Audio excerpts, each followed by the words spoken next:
Nama saya Rani, seorang resepsionis di sebuah klinik dan ibu dari seorang anak laki-laki bernama Bimo yang bisa tertawa terbahak-bahak seolah-olah lampu ruangan tiba-tiba menyala. Pada malam kejadian itu, Jakarta sedang hujan. Para sopir taksi menyembunyikan bahu mereka di balik handuk dan saya sedang mencuci cangkir sambil berpikir bahwa besok saya akan membawa lebih banyak buah ke sekolah untuk dipetik di tepi laut. Telepon bergetar. Sebuah nomor tak dikenal muncul di layar dan sebelum saya sempat berkata, "Halo," suara tangisan anak saya terdengar di telinga saya. "Bu, tolong, mereka sudah dekat, jangan tutup teleponnya." Udara meninggalkan dapur bagai ban bocor. Bisikan laki-laki yang asing menggantikan tangisan anak itu dan mendiktekan aturan dengan lancar tanpa berteriak.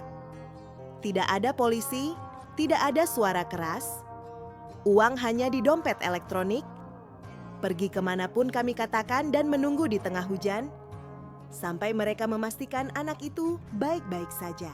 Saya bertanya di mana dia, dan suara anak saya menjawab dengan suara serak, "Aku tidak tahu, gelap." Itu suara kami dengan intonasi lelucon rumahan dan keraguan yang sama pada ER. Hanya saja sekarang keraguan ini terdengar seperti benang putus. Aku tak membantah. Aku mengambil jaket, meninggalkan payung di dekat pintu, menuruni tangga basah, masuk ke ojol, menunjukkan rute yang dikirimkan kepadaku melalui messenger saat bepergian kepada pengemudi, persimpangan kosong di belakang pasar, area parkir di sebelah minimarket tua, jembatan dengan lampu berkelap-kelip. Transfer pertama masuk ke dompet dengan nama yang tak berarti apa-apa bagiku. Sedetik kemudian mereka mengirim bukti, foto tangan dengan pergelangan tangan terikat, bingkai yang menghilang setelah 10 detik. Sepertinya ada dinding bata di latar belakang, tetapi bata-bata itu tampak identik. Tanpa retakan kecil yang biasa terjadi pada batu bata asli, seolah-olah dicat terlalu hati-hati, aku berhenti di sebuah minimarket, bersembunyi di bawah kanopi, menghitung 1, 2, 3 dengan jari-jariku dalam diam, seperti yang selalu kulakukan bersama Bimo dalam permainan, lalu menghubungi tetanggaku, Devi. Aku bercerita tanpa detail, seperti yang bisa dilakukan orang yang hanya bisa bertahan satu tarikan napas. Devi mendengarkan, dan di tengah laporanku yang membingungkan, ia tiba-tiba berkata dengan sangat tenang, "Kau sudah meminta sepatah kata pun padanya?" Aku dan Bimo sudah lama merancang tes keluarga, lucu, kekanak-kanakan, agar tak pernah salah. Dalam kepanikan apapun, ia harus menjawab beras perak. Aku bertanya dengan berbisik, dan Bimo di telepon menjawab beras abu-abu, seolah mengoreksiku, lalu terdiam sesaat, tak tahu harus menekankan apa. Keheningan ini lebih keras daripada hujan. Aku tetap pergi, karena ketakutan seorang ibu itu seperti air, ia menemukan celah. Transfer kedua berubah menjadi rentetan tagihan pendek. Mereka menuntutku untuk pindah ke jembatan. Pada suatu saat, aku mendapati diriku melakukan sesuatu yang aneh. Suara anak laki-laki itu terus bertanya, tetapi tidak pernah menyela orang dewasa, sementara Bimo yang asli selalu menyela ketika ia cemas, karena ia takut tidak akan didengar. Aku hampir mengatakannya dengan lantang. Devi bersikeras, "Telepon Bang, tanyakan Maya, dia bertugas di malam hari." Maya hafal suara separuh distrik di bank kami. Saya hanya menyampaikan poin-poin utamanya. Dia tidak menanyakan detailnya, tetapi langsung menyarankan apa yang bisa dia lakukan segera. Menandai transfer sebagai sengketa, membekukan transfer berikutnya untuk mengulur waktu dan menghubungi layanan keamanan mereka yang tahu cara membatalkan transaksi jika semuanya terkonfirmasi. Dan periksa camnya, tambahnya, mereka ada rapat hari ini, mereka menyita ponsel di malam hari. Kalau dia ada di sana, lain ceritanya. Saya mengangguk ke dalam kehampaan, tidak yakin apakah dia mendengar anggukan saya. Hujan meluncur di kaca seperti catatan singkat seseorang. Di jembatan di bawah lampu jalan, saya mendengar suara baru di telepon, pelan, halus, tanpa aksen. Bos mengucapkan kata-kata sederhana tetapi tanpa napas. Saya meminta untuk diizinkan mendengar putra saya sekali lagi, dan suara itu terdengar terengah-engah. Bu, saya takut. Saya bertanya di mana saber laut itu. Itulah sebutan kami untuk saluran logam di dekat sekolah yang selalu ingin dipanjat Bimo, dan dia mulai menjawab. Tetapi momen itu berlalu, untuk sedetik R berubah menjadi L yang tepat dan lembut, dan tiba-tiba saya mendengar bukan suara anak kecil, tetapi gambar yang tepat di mana air mata telah ditumpahkan. Tolong jangan menyela, kataku ke penerima, dan pada saat itu sebuah pesan dari konselor masuk ke obrolan. Saya punya semua telepon, Bimo sedang tidur. Kami memeriksa daftarnya, dia ada di sana.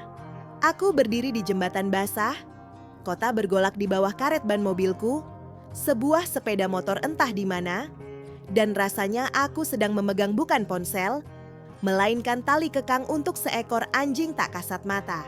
Devi sudah ada di sana, memegang sikuku, kami bergerak mendekati dinding, dan untuk pertama kalinya aku membiarkan diriku bernapas dalam-dalam. Jangan lari, katanya pelan, kita jalan kaki saja. Maya sedang menggambar serangkaian transfer di telepon, seolah-olah ia tinggal di ponsel saya. Dompet pertama adalah sebuah buku catatan. Dompet kedua terbagi menjadi beberapa bagian yang lebih kecil. Dan dompet ketiga adalah aliran tipis yang menuju ke kartu yang terdaftar atas nama Irfan Pramudia. Saya mendengar nama ini beberapa kali dari orang yang mengajari Bimo memasang mikrofon ke laptop untuk kompetisi sekolah. Arga, tutor TI kami, seorang pria dengan bahu yang lembut dan senyum yang ramah. Ia sering duduk bersama kami, makan mie dari mangkuk yang sama dengan Bimo, meminta akses ke cloud keluarga untuk sebuah proyek. Menyalin pesan suaranya karena saya perlu mengedit video. Saya ingat permintaannya untuk akses sementara ke laptop saya, untuk menginstal pembaruan, ingat flash drive yang diberi label rapi di kotak pensilnya, dan dengan sangat jelas melihat alamat yang tercantum dalam riwayat perbankan. Sebuah apartemen yang tenang di kos-kosan di sudut jalan kami. Devi dan aku naik ke lantai 3. Pintunya masih lembab bekas hujan, tetesan dari cucian, lorong berbau mie dan pengharum ruangan beraroma garam laut. Aku mengetuk. Pintu dibukakan oleh Arga yang memakai headphone. Ia membeku sesaat, seolah tak menyangka kenyataan punya tangan. Di mejanya, sebuah laptop menyala. Kami melihat sebuah lagu berjudul Bimo Clean .Wolf. Di sebelahnya sederet frasa pendek. Bu, tolong, aku di sini, jangan matikan. Dan grafik-grafik dengan intonasi yang terbata-bata. Aku tidak berteriak, Devi pun tidak. Arga melepas headphone-nya dan secara otomatis mencoba menutupnya, tetapi aku meletakkan telapak tanganku di tepi meja. Di mana anakku? Tanyaku. Bukan karena aku tidak tahu jawabannya, tapi karena pertanyaan itu yang menahan air mata. Di camp pelatihan mereka, aku tidak. Dia menelan ludah dan kembali duduk. Rani, aku benar-benar tidak menyangka akan sejauh ini. Aku punya utang yang harus dilunasi. Beberapa teman menunjukkan sebuah program kepadaku. Aku hanya, itu suara, bukan dia. Pak Seno dari Kepolisian Siber terhubung melalui tautan video karena Maya berhasil mengirimkan siaran kami kepadanya. Ia berbicara dengan datar, tanpa meninggikan suara, seperti orang yang telah melihat berbagai masalah, dan meminta Arga untuk tidak menyentuh peralatan tersebut. Devi menyalakan siaran anonim di obrolan distrik tanpa wajah dan alamat, hanya agar matanya tetap bersama kami. Telepon bergetar lagi. Atasan yang sama meminta terjemahan ketiga. Saya menyalakan speakerphone. Pak Seno meminta untuk mengulang frasa kode untuk anak saya. Dan Arga, tanpa sempat berpikir, sedikit tersandung pada kata yang tepat, seperti orang-orang yang berlatih tetapi belum pernah tinggal dalam keluarga.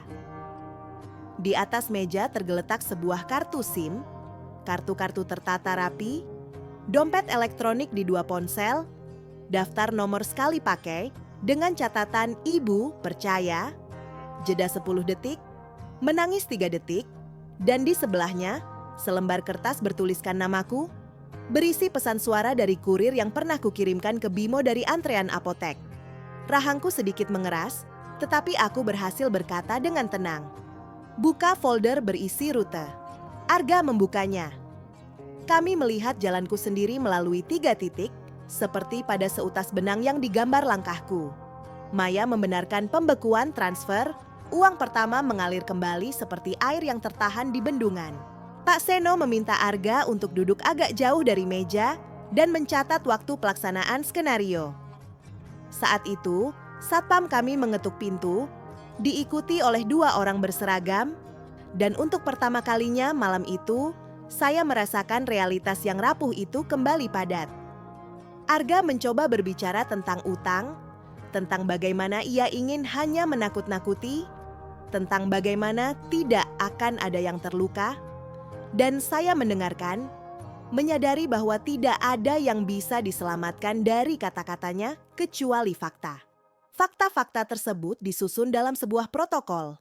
Peralatan disita, rangkaian transfer direkam, panggilan dari IP yang sama melalui nomor yang berbeda dikonfirmasi, Cam mengirimkan video keamanan kamar tidur, deretan kasur gelap, napas anak-anak, Bimo di tempat, dan tidak ada dinding bata di dekatnya. Hujan semakin reda. Kami meninggalkan kos-kosan menuju koridor yang hangat. Devi menutupi bahuku dengan selendang, dan tiba-tiba aku menyadari bahwa selama ini aku tak hanya mendengar suara orang lain, tetapi juga suara hatiku yang sedang belajar berbicara tanpa panik.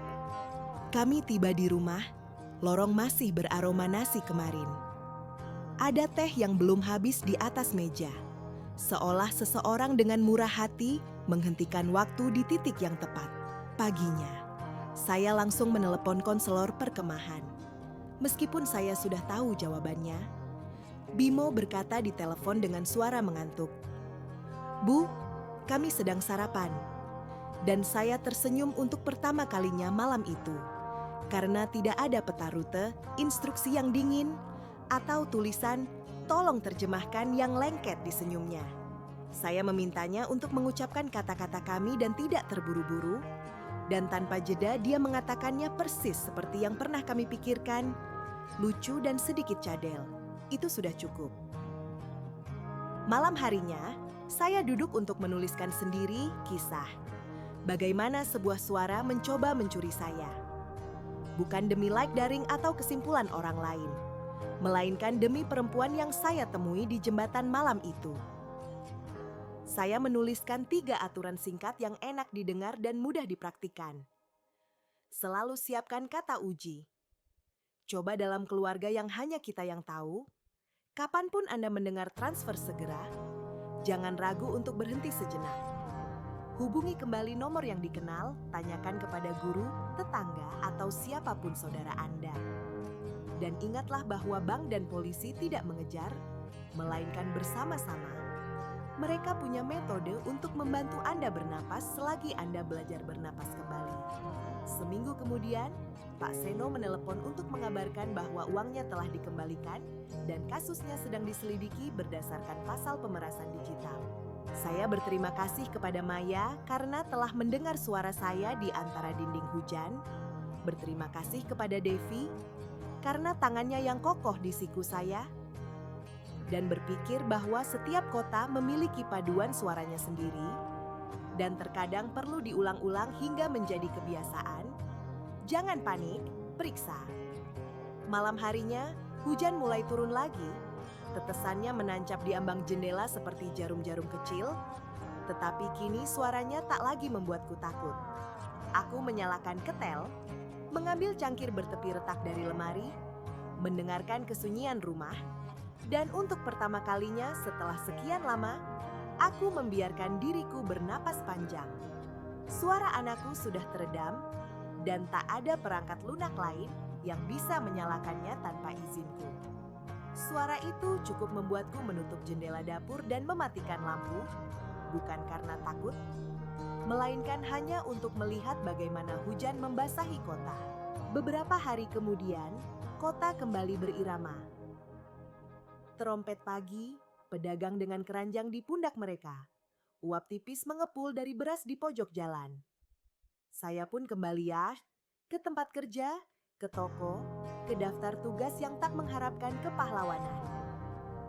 Namun di dalam, semuanya terdengar baru, seolah-olah kabel di apartemen telah diganti dan lampu menyala lebih merata. Polisi siber berbau kertas dan kopi. Pak Seno menceritakan secara singkat perkembangan kasusnya, peralatan disita, transfer diputar balik, jejak dari nomor sekali, pakai mengarah ke sebuah apartemen sewaan dan 2 rekening tempat. Arga menarik uang. Kata-kata resmi itu berjalan lancar, dan saya mendengarkan dan mendapati diri saya dalam perasaan aneh. Amarah tak lagi membara, sebagai gantinya muncul sesuatu yang menyerupai ketenangan. Pengkhianatan, ketika dinyatakan dalam protokol, berhenti menjadi kabut dan menjadi alamat. Dengan alamat, saya merasa lebih baik. Saya menandatangani pernyataan, menentukan waktu panggilan, memberikan flash drive berisi salinannya, dan Pak Seno meminta bantuan kecil lainnya untuk merekam audio singkat untuk video pelatihan departemen, bagaimana ibu memeriksa frasa kode, kata-kata apa yang suara, temukan, dan di mana bank membantu. Dia mengatakan bahwa video mereka jarang ditonton sampai habis, tetapi ketika yang terekam bukan hukum, melainkan ibu, orang-orang akan lebih mendengarkan. Saya setuju, meskipun kamera tidak pernah menjadi teman saya. Kami merekam 1 kali pengambilan, tanpa emosi, singkat dan tenang. Hanya grafis dan suara saya yang akan ditampilkan di layar, sisanya akan dikerjakan oleh spesialis. Malam harinya, sebuah pesan datang dari nomor tak dikenal. Di bagian atas terdapat foto seorang perempuan berusia sekitar 50 tahun dengan mata lelah. Saya ibunya Argi. Maafkan saya, dia bilang Anda kaya dan tidak akan memperhatikan. Saya tidak membenarkan. Saya membaca pesan itu cukup lama lalu menjawab sebisa mungkin, saya tidak kaya, saya seorang ibu. Biarkan dia melaporkannya ke polisi. Saya tidak punya nyali untuk berdrama dengan orang lain. Ini adalah salah satu kasus langka di mana rasa iba juga perlu diredakan.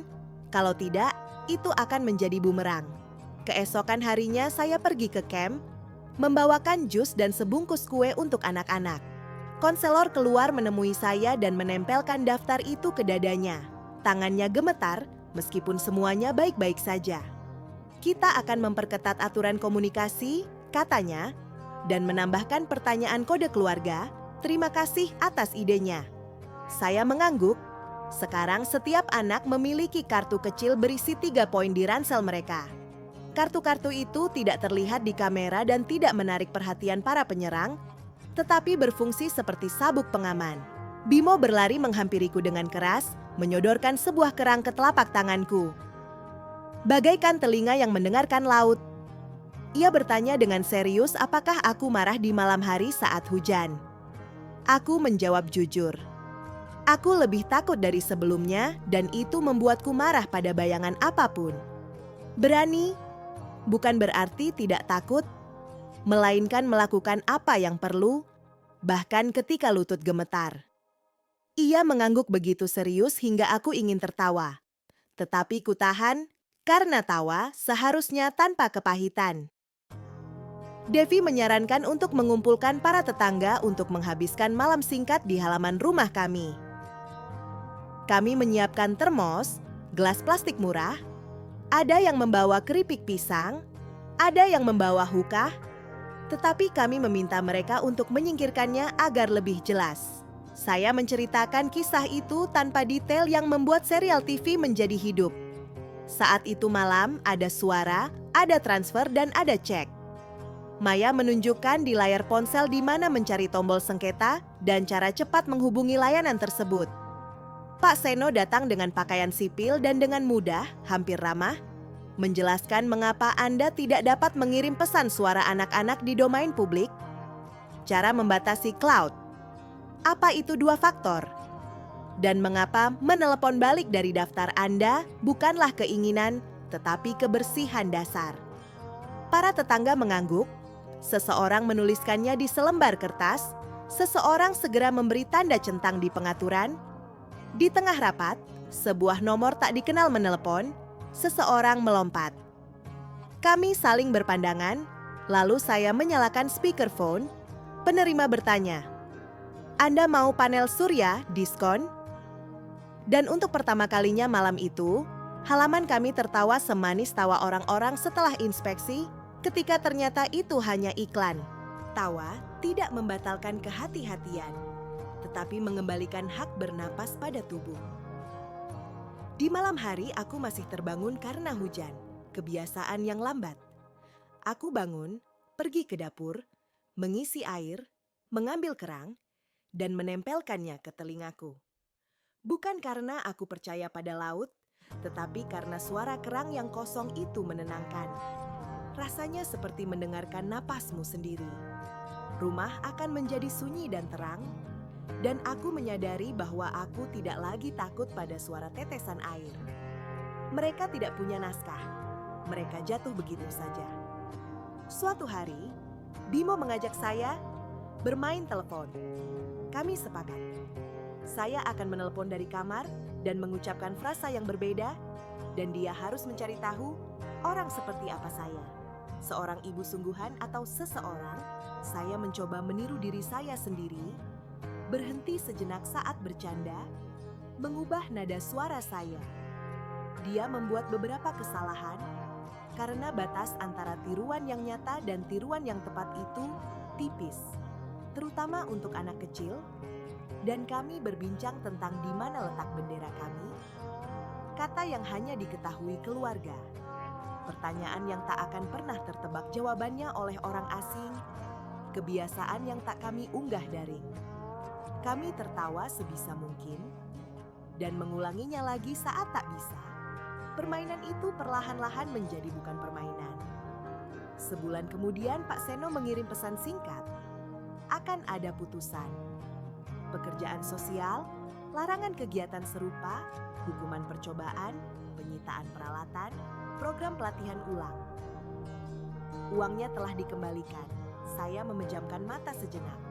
Tidak bersukacita atau bersukacita, keadilan bukanlah hari libur, melainkan perintah yang tak pernah berbohong. Saya membalas, terima kasih, dan mematikan layar. Suatu hari, saat pulang terlambat, saya berhenti di jembatan itu. Lentera-lentera masih berkelap-kelip.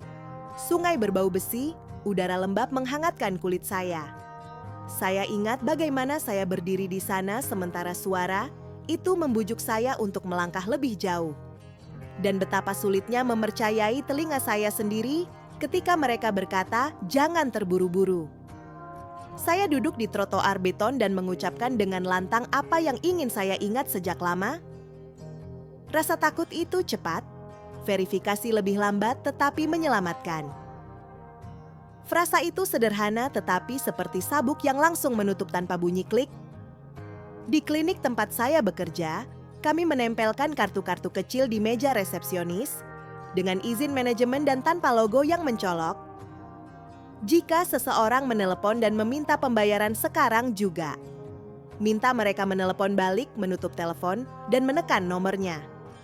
Jika ada kerabat yang menelepon, ajukan pertanyaan keluarga. Jika mereka mengirimkan bukti, jangan terburu-buru, tanyakan langsung ke sumbernya. Orang-orang tersenyum ketika membacanya, dan saya melihat beberapa orang mengambil foto. Itu pujian terbaik, lebih baik daripada bunga. Terkadang kami ditanya mengapa kami menceritakan semua ini. Lagi pula, kita bisa menanggungnya dalam diam dan melanjutkan hidup. Kita bisa. Namun, bagi saya, kita hidup di kota di mana suara-suara terlalu mudah menjadi instrumen, dan satu-satunya cara untuk tidak menutup telinga adalah dengan melatih diri untuk mendengarnya. Di malam hari sebelum tidur, saya mengulang-ulang satu rangkaian pendek, seperti doa tanpa penerima. Jangan panik, periksa. Hubungi orang-orangmu, buatlah perjanjian sebelumnya. Mungkin ini adalah bentuk cinta yang baru, bukan untuk menyelamatkan, melainkan untuk mempersiapkan jembatan yang nantinya dapat kita lewati kembali. Terkadang, aku bermimpi telepon berdering, dan aku tak mengangkatnya. Bukan karena acuh tak acuh, tapi karena aku tahu. Seorang putra sejati bisa menunggu 3 detik, sampai aku meneleponnya kembali dari nomor yang kukenal. Tak ada rasa takut dalam mimpi ini. Yang ada hanya hujan dan cahaya dapur. Dan suara yang tak bisa diulang oleh perangkat lunak apapun, karena suara itu bukan dari rekaman, melainkan dari hari-hari yang kuhabiskan bersama Out dengan pinggiran cangkir yang retak. Dengan lelucon kami tentang pedang laut di sekolah, dengan kehangatannya di bahuku saat ia tertidur. Ini kata sandiku.